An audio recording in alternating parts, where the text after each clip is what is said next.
You don't negotiate with radical Islamists who seek a bomb to wipe everyone off the map. They have to be limping and bleeding at that negotiating table, or you get a different regime that's more reasonable and rational to deal with. We'll see. I asked Joe Concha where he thought it was going to go with the mainstream media this week. He said they're going to pivot and find something else to talk about. They won't cover the protests. It's impeachment vote week. Yeah, well, so let's us pivot. Yeah, Shall we pivot? Yes. Let you pivot. Yeah, don't judge me. But I have been following. I don't know. This is very interesting to me.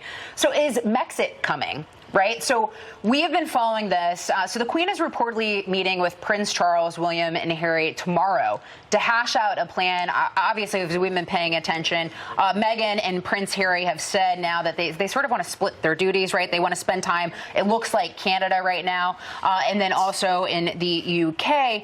And they really want to roll back their duties. But what I find, this is what I really find interesting, you guys. All right, so they're saying that they want to become, quote unquote, financially independent, but only 5% comes from the sovereign grant. The other 95% comes from Prince Charles. And even of that 5%, they're keeping their house. That's funded by the taxpayers. They want to keep their house. Or they want to keep their house. Also, potentially, security detail, which would be provided by the taxpayers. So then that 5% really doesn't become 5%, right? And then this whole quote-unquote financial independence is, sort of just a sham.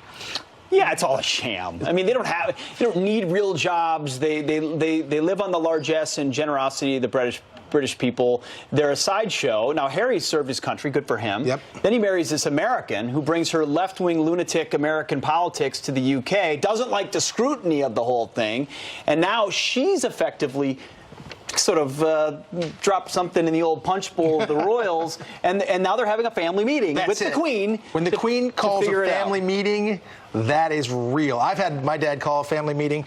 The Queen calling a family meeting? Yeah, Nigel Farage was on the show, and he knows about Megxit. This is what he had to say. Well, it's a very serious crisis. They were treated like rock star royalty, but it's all gone wrong. And it's gone wrong because Meghan Markle has become quite political, not something we expect from the royal family. And I think what is happening is very sad. I think the way the Queen has been insulted is even worse. And it's not good for our country. So I think Dean cares about this more than he's giving up. But we want to hear what you think at home. So email us at friends@foxnews.com. Let us know your thoughts about Megxit. Absolutely. I'm sure there's going to be a lot of we'll get some emails coming in. In the meantime, I'm supposed to read headlines, but the teleprompter's right in the middle. There we go. Turning now to your headlines, starting with a Fox News alert.